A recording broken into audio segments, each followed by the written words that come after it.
All right, so let's go ahead and get started. Welcome, everybody, to this month's webinar, Blogging for Beginners, Generating Quality Blog Content Quickly.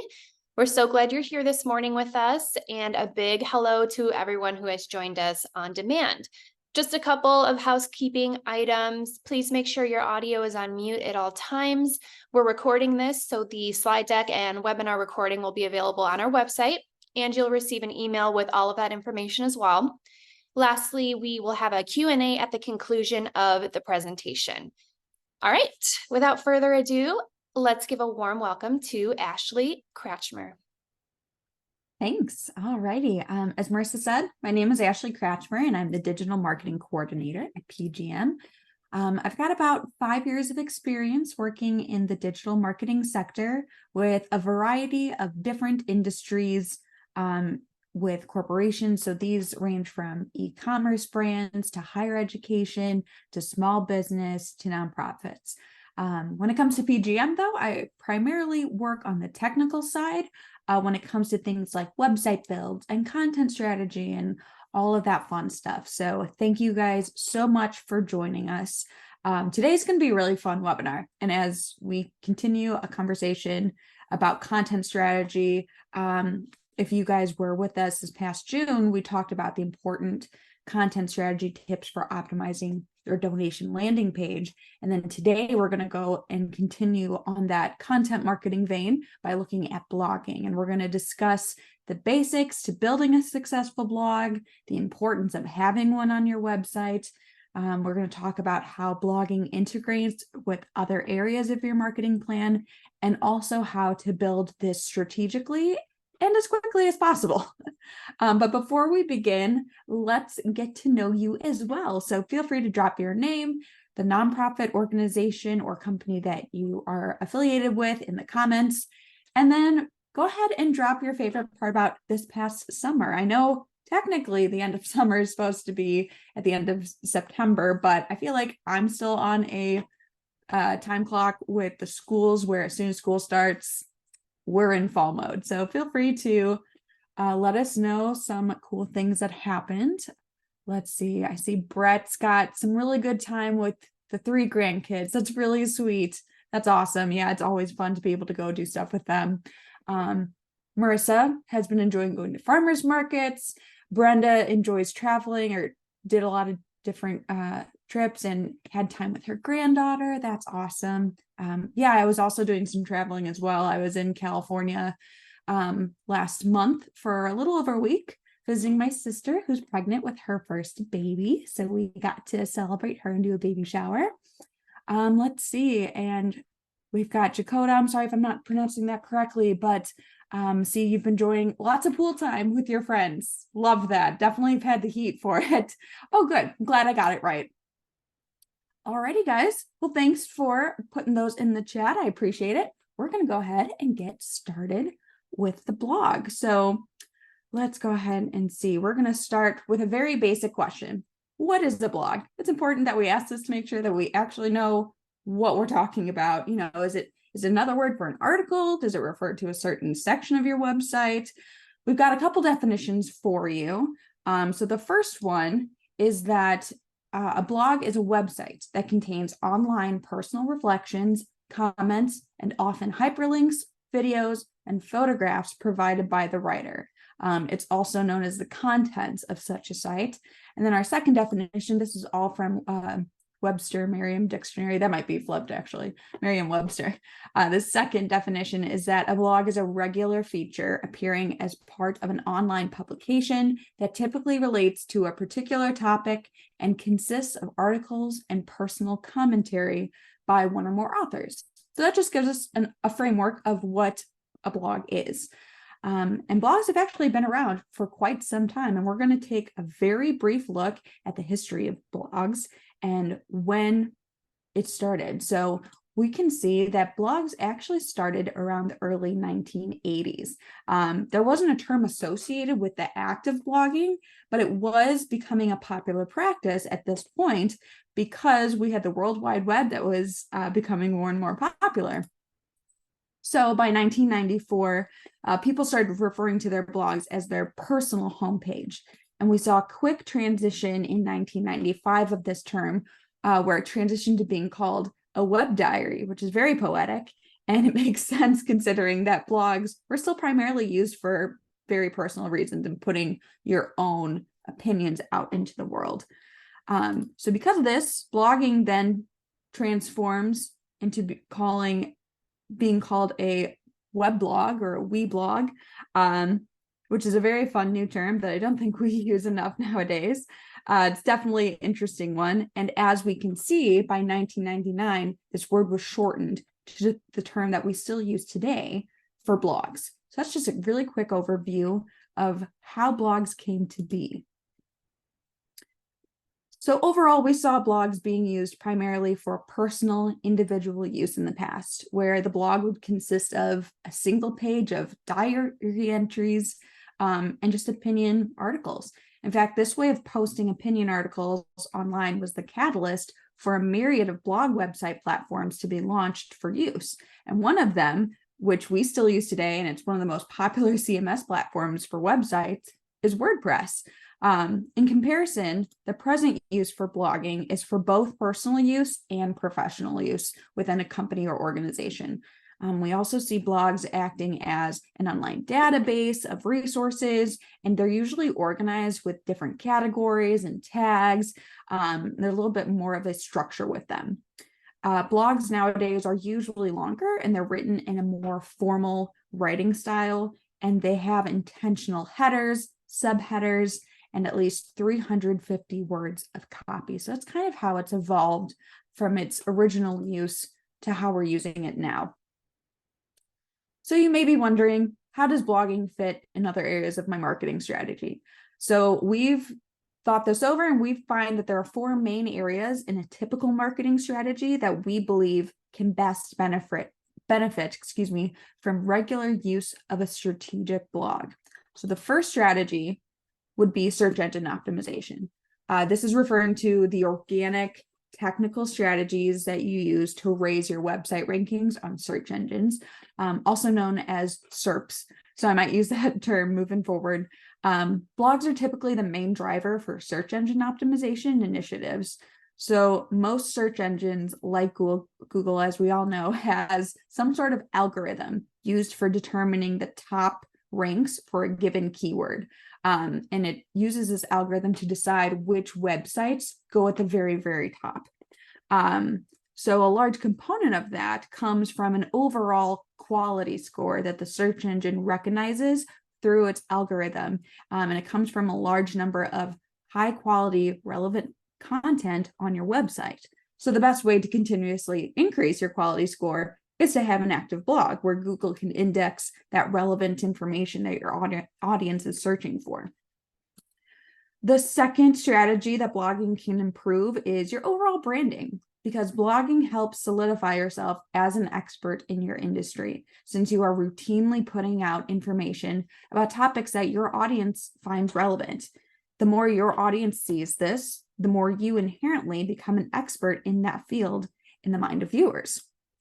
The third strategy that benefits from blogging is your social media marketing. This is kind of a no-brainer, but posting your blogs on social media gives you the opportunity to post pieces of content that are great for any sort of engagement initiatives. And plus, it's a great way to promote the article that you've worked so hard to create. And finally, email marketing strategy is the final marketing strategy we have. And this definitely benefits from strategic blogging, since it encourages client or donor retention by showcasing, again, that relevant industry knowledge that keeps people that are already within your current audience, that have already converted in the ways that you've wanted them to. It helps keep them engaged and deeply trusting of your expertise or your mission. So that's all great and dandy, right? But I know that the question still lingers, but why? We know that this might not be the first time you've heard a marketing agency or a marketing person tell you that having a blog is important for your overall marketing strategies. But why is blogging so important? Well, I'm going to answer your question with a question of my own. How many times have you asked your dedicated marketing personnel about what should be done in order to increase your rankings on Google and be at the top of a search results page? That is the answer. At the end of the day, blogging is important because it helps you get noticed by Google and your target audience, meaning the people that you want to see your content. And this, in turn, will boost your rankings in the SERPs without needing to spend any advertising dollars. That's the key here, is that in this paid digital advertising world, it's harder to get organic, unpaid strategies to really bolster and move things forward. But blogging is a really good strategy that can help you get to that point, and usually it can get you there a little bit quicker. So now we are going to lay out how beginners can start a new blogging strategy. We've condensed all of our tips and tricks into a 4-phase strategy. So we just suggest that you remember to always research, organize, write, and share. And overall, to help you remember, just remember your rows. I was very excited about that acronym. So now we're going to go ahead and lay out how to do the research of this first phase. So research is an overarching term used to refer to finding out not just what your audience is searching for, but how they're searching for it. So how do you do this? We usually look into the following 3 areas. So first, you research the keywords that your target audience uses when searching for information that your organization can provide. We'll dive into more details about keywords in the next slide. Second, research the specific questions that people are asking about topics your organization can speak on. And lastly, determine which topics are the most relevant for you to speak on in a blog. Find out what makes the most sense for your organization to talk about, and then write about it. So before we move on to phase 2, let's briefly review what keywords are. A keyword is a significant word from a title or a document, used especially as an index to content. So basically, it's the word or the phrase that is entered into a search engine search bar, as we can see in this example below. So there are 2 types of keywords that people can use. The first are short tail keywords, which are typically only 1 or 2 words. They're hard to rank for because they're so broad, and they usually have a very high search volume and cover a very general or high level topic. The second type of keywords that you can also use are long tail keywords. So these are 2 words, or it's a phrase that has a low to medium search volume. It is easier to rank for because of this, and there is a higher chance that the users will convert in the ways that you want them to. They're also more specific in nature than short tail keywords. So let's take a look at a couple examples. So at the top, you'll see the short tail keyword for this example is the term running shoes. It's very general, very broad term to search for. And I'm sure that a lot of people want to be ranking for running shoes. Now, the rest of the keywords below have 3 or more words attached to them. Those are our long tail keywords. And this will result in more specific searches, obviously, because, we are specifying that we want to find running shoes for men, for women, in the UK, ones that are on sale, one that are specifically Nike brand. That's going to specify the results that are generated. And that will probably help you rank higher. So both short tail and long tail keywords are very integral to your overall blogging strategy, finding out what it is people are searching for. Since these are the words and phrases that they use to find relevant information, you want to make sure you're incorporating those throughout your entire blog. Okay, our second phase of the strategy refers to organizing your content. So once you get an idea of specific topics to write about based on your research, try to find similarities between them, if at all possible. Once you do this, you can use those similarities as a way to structure your blog. Now we say inevitably here because it might take some time down the line to structure a very in-depth blog, but it is still good to think about that ahead of time and see how you would eventually like your overall blog area to be structured. So in the short term, having a structured blog can be as simple as having one page with a bunch of blogs on relevant topics just listed. However, Paul Gregory Media would strongly encourage eventually using a pillar-based marketing strategy for those blogs long term. Now, what is pillar-based marketing? According to Demand Jump, pillar-based marketing leverages highly structured content networks on your website to capture organic traffic at the moment of search. It's also utilized to create a content ecosystem on your website, with each new piece of content you publish on a topic lending SEO authority to what we call your pillar page. So basically, pillar-based marketing is the specific blogging strategy used to garner higher search engine results, since a large quantity of relevant content lives on your website for people to gather. So let's take a further look. We've got a couple examples of what a pillar-based marketing strategy would look like. Overall, the most basic way to organize a pillar strategy, is to come up with one main overarching topic noted as your pillar. I'm going to take a quick sip of water. No one needs that gravelly voice this morning. So we've got that top overarching topic noted as our pillar. Now, after this topic has been decided, it is suggested that you pull 3 subtopics or subpillars to write about. So when writing about these subpillars, we mean that you write specifically 3 blogs on varying topics of your subpillar.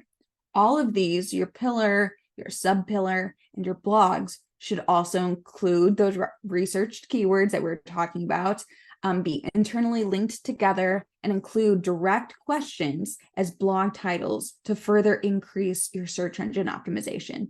And this format is a for sure way to boost your rankings as quickly as possible on the SERPs. So let's see pillar-based marketing strategies in action.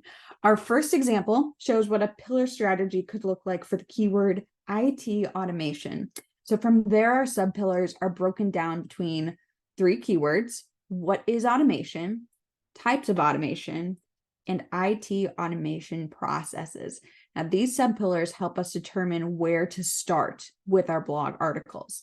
So in this example, our first 6 blogs for each of the subpillars are still related to the keywords used in that hierarchy. Should typically be about 350 to 750 words.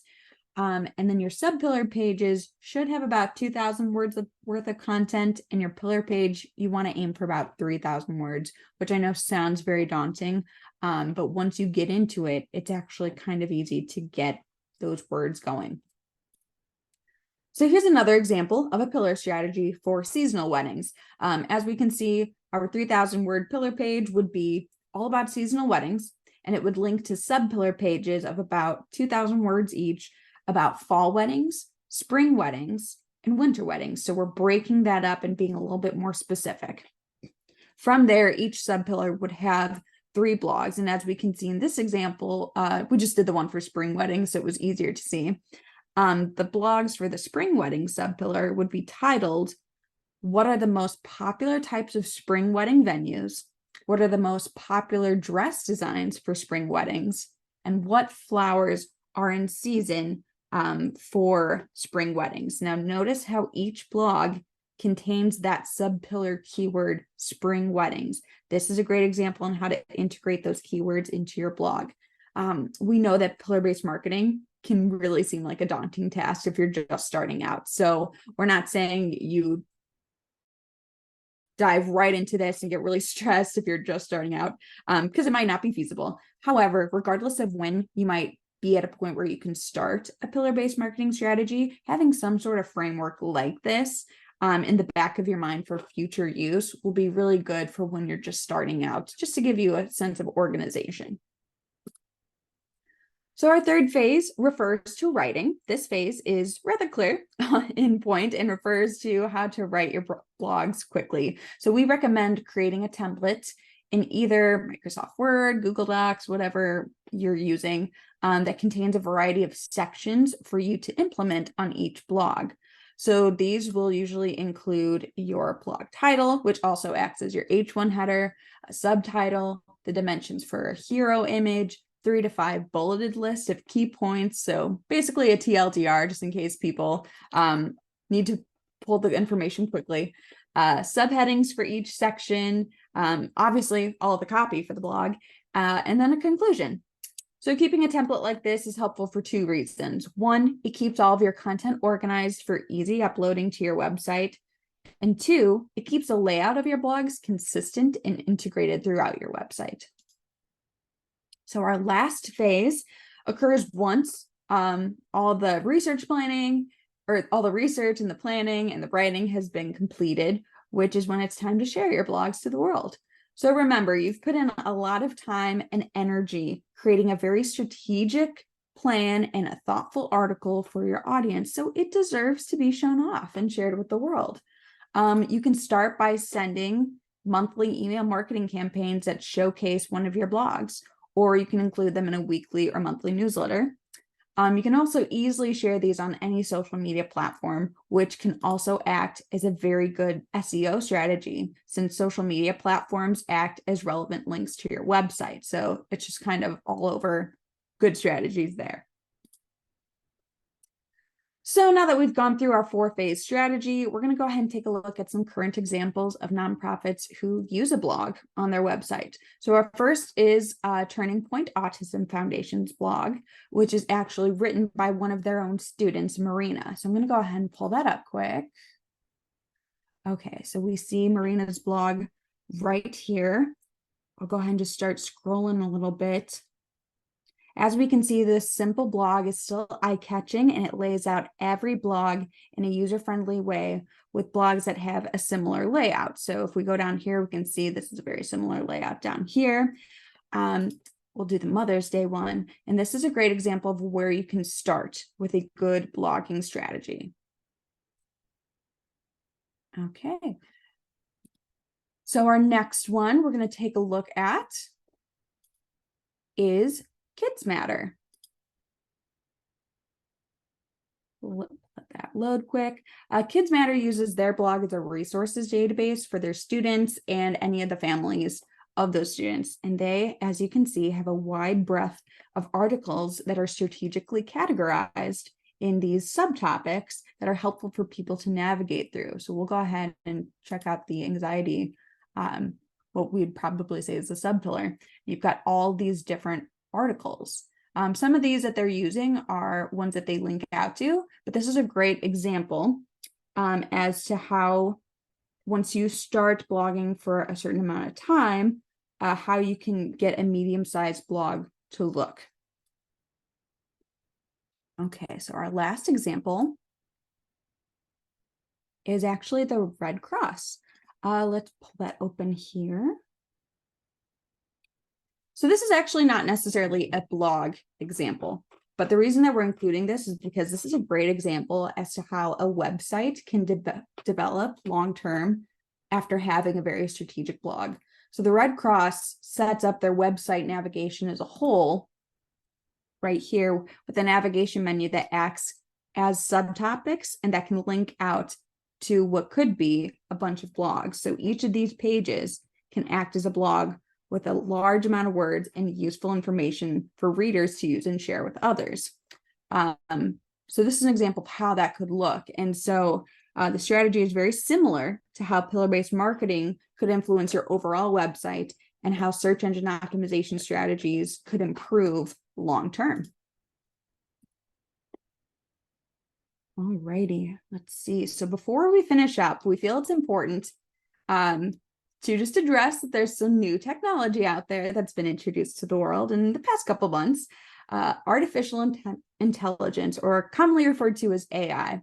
So in a world of AI generators, is it okay to use these to write your blogs? Is there any ethical dilemma that should prohibit you from using AI to write either part of your blog or the entire blog? At the end of the day, our opinion is we say absolutely use it to your advantage. Go for it. But just keep a few things in mind.